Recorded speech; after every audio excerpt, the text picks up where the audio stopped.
1974 жылы ақан серінің басына барып тәу етіп қайтқан Шәмшіге бөрінің аузы жесе де қан, жемесе де қан дегендей, оны түрткілеушілер бәрібір сыртынан ғайбаттауларын қоймайды.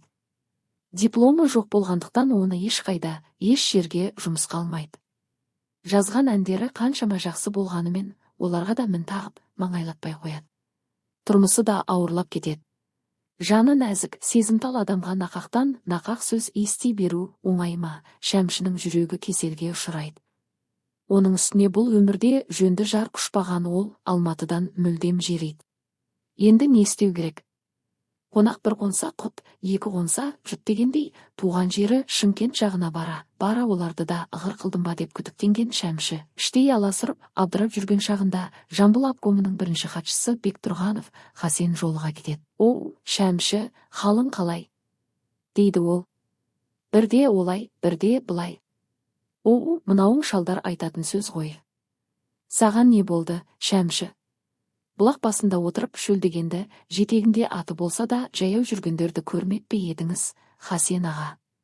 Ой, сенің мына сөзіңнен ән емес, қасірет еседі ғой. Отыр мына машинаға. Кеттік Жамбылға. Әңгімені сол жақта жалғастырайық, өмірдің даңғыл жолының кенет жалт бұрылуы оп-оңай. Шәмшінің тағдыры да солай болады. Жасы 43-ке келген Шәмші, ұйықтаса да түсіне кірмеген ежелгі тараздан осылайша бір ақ шығады. Сенің неден жүдеп жүргеніңді айтпасаң да сеземін. Осы облыстың қаласынан ба, даласынан ба, әйтеуір қалаған жеріңді таңдап ал. Мына Түйғынбек Темірбеков ауылдасың бізде екінші хатшы. Сенің үй жай салып алуыңа екеулеп жәрдемдесеміз дейді Хасен аға. Олай болса құлдық. Мен ендеше Жамбылдың түбіндегі Октябрь деген дүнгендердің ауылына қоныстанайын дейді Шәмші. Басқаны сұрамасам да, мұның мәнісін сұрайын. Немене, қазағыңнан жердің бе? Олай емес, Хасен аға. Айналайын қазағым болмаса әнім де, өзім де кімге керек? Бірақ олар кей кездері өз ұлдарын өзгелерден бұрын таяқтап тастайды. Үй жайды өзім салдырсам да, қай тентектің аузына қақпақ қоясыз, өсекке сіз қаласыз, Хасен аға. Залалым тиіп кетуі мүмкін. Бектұрғанов бұл сөзге апырай деп ойланып қалады да көне кетеді. Шәмшінің дүнгендер ауылына келу тарихы осылай. Компартия туралы бір ауыз ән жазбаған Шәмші оның бір дөкейі Қонаевтан 3 бөлмелі пәтерді, екінші дөкейі Бектұрғановтан қоныс жайды осылайша алды. Бірақ амал не, Бектұрғанов алдымен орнынан түсіп, сонан соң қайтыс боп кетіп, Шәмшінің Октябрь колхозындағы үй жайы бітпей қалады. Дүнгендердің ортасына құлағына тыныштық, ән жазуға жағдай іздеп келген Шәмші тағы да жалғыздықтың, жоқшылықтың ортасында қалады. Міне, осы тұста жамбылдық дәрігер Амангелді Сұрағанов, совхоз директоры Шоқан, шымкенттік Ілес Қасымов бұл өмірден бас таппай жүрген Шәмшіге ақшалай қаражат беріп тұрмағанда, оның халі не болары белгісіз еді. Тас түскен жеріне ауыр дегендей, орталарына қазақтың бір туар ұлы келіп қалғанын сезген дүнген жұрты оны құдайдай күтіп, бар көмектерін аяған жоқ. Олардың бұл ықыласы болмағанда, Шәмшінің тағы қайда қаңғып кетуі белгісіз еді. Соңғы 3 жылда мен осының бәрін өз көзіммен көрдім және сол үшін марқұм боп кеткен Шәмшінің атынан шексіз алғысымды айтамын. Негізгі екі үйінің қаңқасын тұрғызғанымен, оны бітіре алмаған Шәмші солардың қасынан мықты гараж салып алыпты. Гараж үйі шлак, бетоннан соғылған.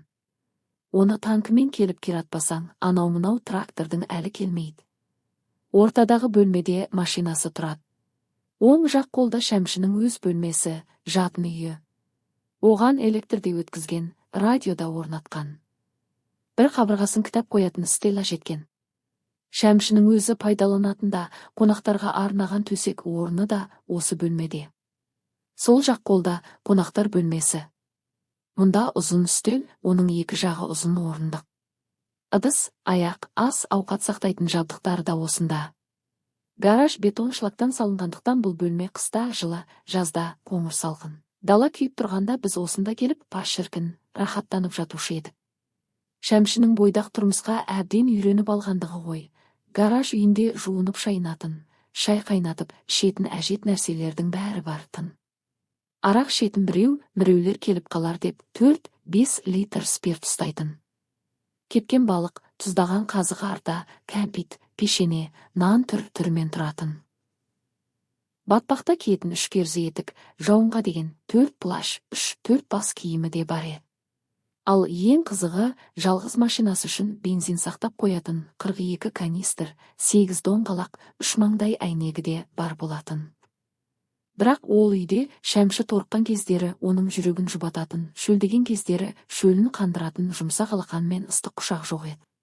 Шәмші талай түн өтінде өзіне арман болған әйелдің балбыраған тамағын, оттай ыстық құшағын аңсаған болар. Өз әндерінде махаббат жалауын аспанға көтерген Шәмші шын махаббатына қосыла алмай ақ кетті. Мен бірге болған 3 жыл ішінде Шәмшімен сыйлас болған композитор, ақын, әншілерден оны іздеп тек Сыздықова, Кенжегүл келіп кетті. Шәмшінің соңғы 17 жылы осылайша жалғызсыраумен, торығумен, зарығумен, Алматы жақтан бір жақсылық хабар күтумен өтті. Бірақ ол хабар келген жоқ. Ал мен Шәмші 60-қа келіп қалды ғой деп Алматыда, Шымкентте талай есікті қаққаныммен, талай досына айтқаныммен ешқайсының елең еткенін көре алмадым. Біраздарынан қайта сен өз жөніңді жөндеп алсайшы деген сөз естіп қалдым. Бірақ өмір тартыс қой. 60-қа келіп жалғыз қалған Шәмшінің хал жағдайын ел жұртқа жеткізу керек болды. Мен атқа қондым, біз Шәмшінің Дүнгендер ауылындағы осы тұрағынан соңғы рет 1991 жылы қыркүйек айының 30 жұлдызында аттандық. Ол гараждан шыға бере өз үйіне тінтей қарап біраз бөгелді. Енді қайтып бұл тұрағына келмейтінін сезген секілденіп көзіне жас алды. Қой, Шәмші, қапаланбай аттан. Құдай қаласа бірер айда қайта ораламыз деді мен. Дәм татайық деді Шәмші, сөйтті де түкпірден бір дорба құрт алды. Маған бір уысым берді. Қалғанын қалтаңа салып ал. Кей кездері ермек қыларсың деді ол. Оны күтірлетіп жеп қоятындай менде де қайсы бір тіс бар дейсің. Сол құрт менің жан қалтамда ұзақ жүрді. Соны ауруханада жатқан Шәмшіге 25 ақпан 1992 жыл бердім. Ойпырмай әлі сақтап жүр екенсіз ғой деді ол құртты қолына алып. Әкеліңізші, бір тістеп дәм татайын, қайран ауылымда айналайын апамды есіме алайыншы. Мен сол сәтте Шәмшіге ауылдың дәмін соңғы рет таттырып тұрғанымды білмеппін. Бірақ мұның бәрі кейін болды.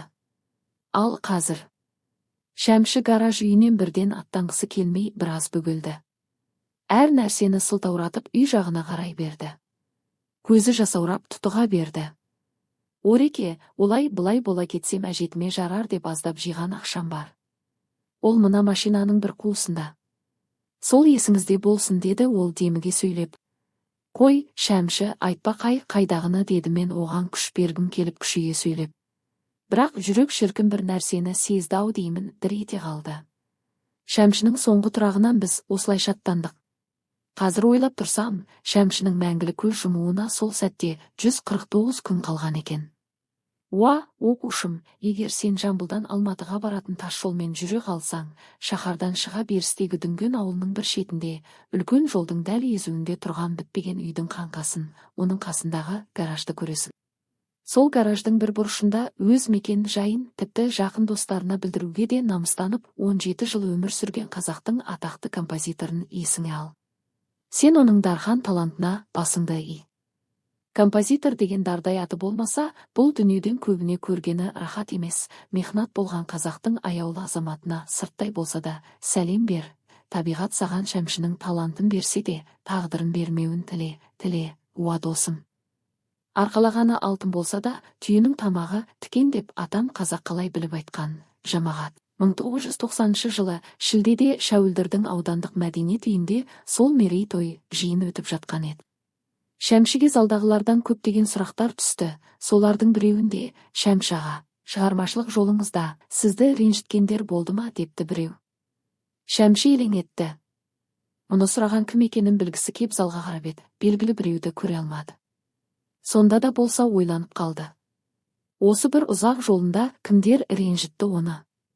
Кімдер кедергі жасады? Мені біреу бақытты етті десем, оным өтірік. Ешкім ренжітпеді десем, оным да өтірік. Мен өз өмірімде қанша ән салсам, сонша жылағанда болуым керек.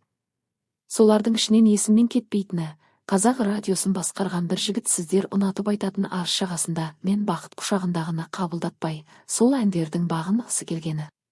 Соны ұмыта алмаймын, деді Шәмші. Абылай хан өлер алдында Бұхар жырауды шақырып алып, «Уа, шайыр, бұл өмірде менің 3 өкінішім бар, тыңдап ал» деген екен. Бірінші, көп қан төктім. Мен төкпесем, дұшпан менің қанымды төгетін болды.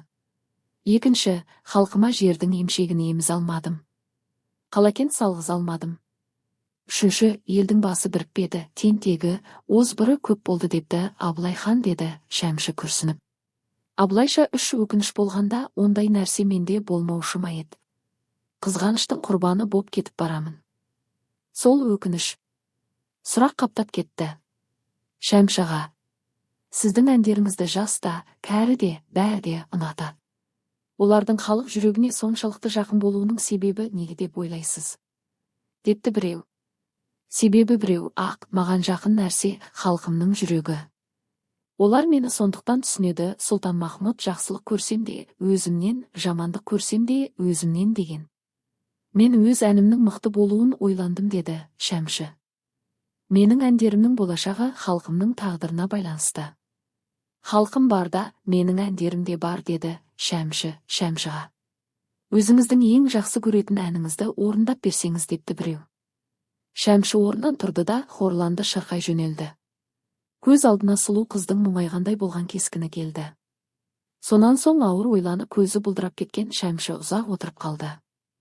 Өзіне Шәуілдірдің құрметті азаматы деген атақ берілгенде, Шәуілдірдегі балалар музыка мектебі Шәмші Қалдаяқов атымен аталғандығы жайлы қаулыны да бұлдыраған мұнар арасында тұрғандай болып еміс естіді. Ие, 60-қа келген шағында берілген атақ ұлық па, кішік пе?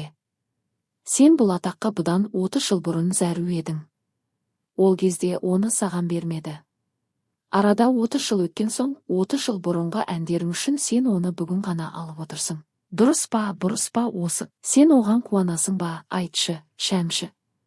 Оразбек Бодықов, Шәмші Қалдаяқов туралы жыр кітабы.